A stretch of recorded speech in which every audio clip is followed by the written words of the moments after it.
Alright, here at KWI, it's the senior welding competition. Heat wave number 2 is still underway, so let's check it out.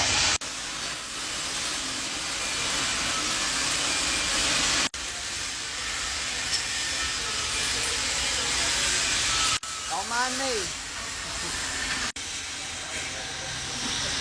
We got our judges here. Real world, baby. Real world.